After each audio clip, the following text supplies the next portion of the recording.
छत्तीसगढ़ सामान्य अध्ययन से संबंधित 10 प्रश्नों पर रोज हम लोग डिस्कशन करते हैं, जो कि सीजीपीएससी और सीजी व्यापम की परीक्षाओं के लिए बहुत ज़्यादा इंपॉर्टेंट हो सकता है। सीधे हम लोग क्वेश्चंस पर आते हैं। तो भाई आज का पहला क्वेश्चन है, ऐतिहासिक विवरण के अनुसार कौन सी जनजाति गोंड राजाओं के मंत्री हुआ करते थे। तो देखिएगा, किसी समय में ना जो गोंड जनजाति के लोग हैं वो कुछ क्षेत्रों पर शासन भी करते थे। मध्य भारत के बहुत बड़े हिस्से पर इनका शासन था। आपने रानी दुर्गावती का नाम सुना होगा, जो कि गोंड रानी थी।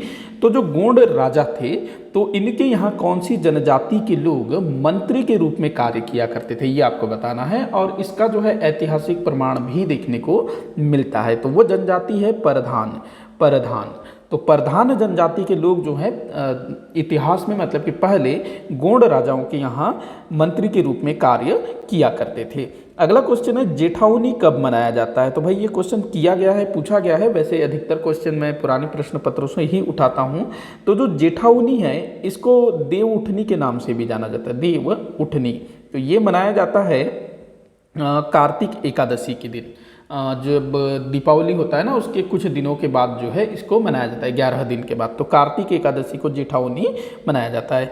अगला क्वेश्चन है, पूस कोलांग अथवा पूस कलंगा नृत्य कौन करते हैं। पूस कोलांग अथवा पूस कलंगा, तो ये नृत्य जो है मुरिया जनजाति द्वारा किया जाने वाला नृत्य है।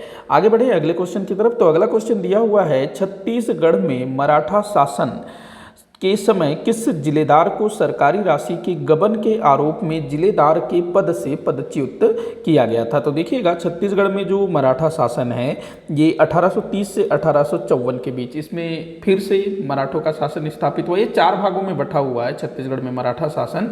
सबसे पहले तो जो मराठा शासक थे बिंबाजी भोसले, उन्होंने सीधे शासन किया। उसके बाद फिर सूबा शासन आता है, जिसमें सूबेदारों की नियुक्ति हुई। उसके बाद अंग्रेजों का शासन आता है, जिसमें ब्रिटिश अधीक्षक नियुक्त किए गए। उसके बाद पुनः छत्तीसगढ़ में मराठा शासन स्थापित होता है, जो कि 1830 से 1854 के मध्य चला। तो इस बीच जो है छत्तीसगढ़ में जिलेदार नियुक्त किए गए। जो पूरा छत्तीसगढ़ है उसका जो प्रमुख होता था वो जिलेदार होता था। तो इस बीच 1830 से 1854 के बीच जितने भी जिलेदार नियुक्त हुए, उनमें से ना किसी एक को सरकारी राशि के गबन के आरोप में जिलेदार के पद से हटा दिया गया था। मतलब उसने कुछ घोटाला किया था। तो कौन था भाई वो, आप लोग बताइए कमेंट करके। वैसे तो मैं आंसर दूंगा ही दूंगा, साथ आप लोग जो है ना मेरे आंसर बताने से पहले आंसर देने की कोशिश करिएगा। तो इसका आंसर है सदरुद्दीन। सदरुद्दीन इन्होंने जो है, इसने जो है सरकारी राशि का गबन किया था। सदरुद्दीन ने, ध्यान रखेंगे, सदरुद्दीन ने जो है सरकारी राशि का गबन किया था।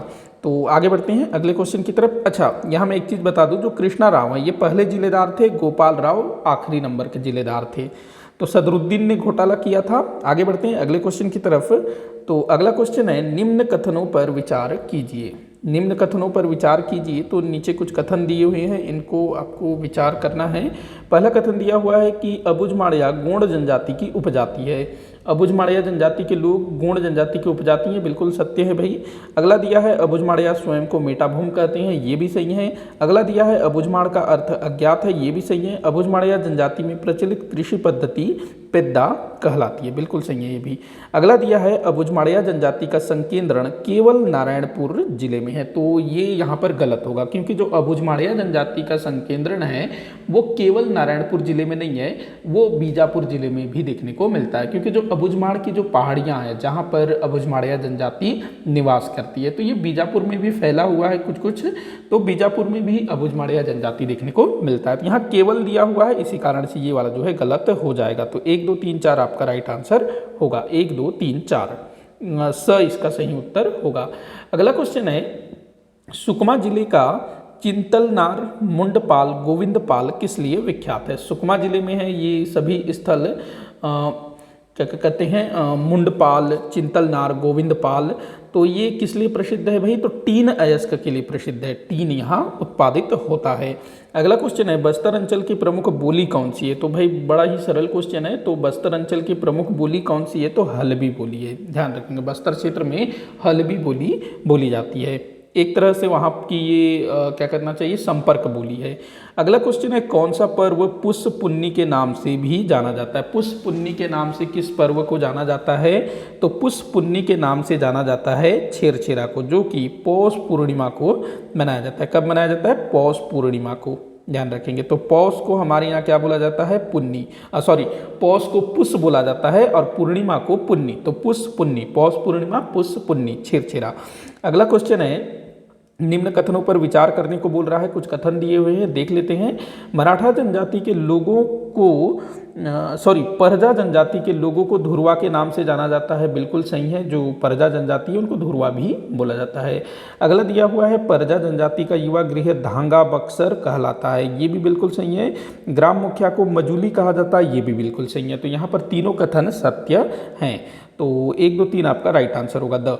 अगला क्वेश्चन देखते हैं, जो कि इस वीडियो का आखिरी क्वेश्चन है। चंद्रहासिनी देवी मंदिर किस जिले में स्थित है? चंद्रहासिनी देवी, तो चंद्रहासिनी देवी का मंदिर कहाँ स्थित है भाई? तो जांजगीर चांपा जिले में है। जांजगीर चांपा में एक स्थान है चंद्रपुर, वहीं पर जो है चंद्रहासिनी देवी का मंदिर स्थित है। इसी के साथ आज का ये वीडियो यहीं पर समाप्त होता है। आप लोग मुझे कमेंट करके बताइएगा कि आपसे कितने क्वेश्चन सॉल्व हुए। वीडियो को आखिर तक देखने के लिए बहुत बहुत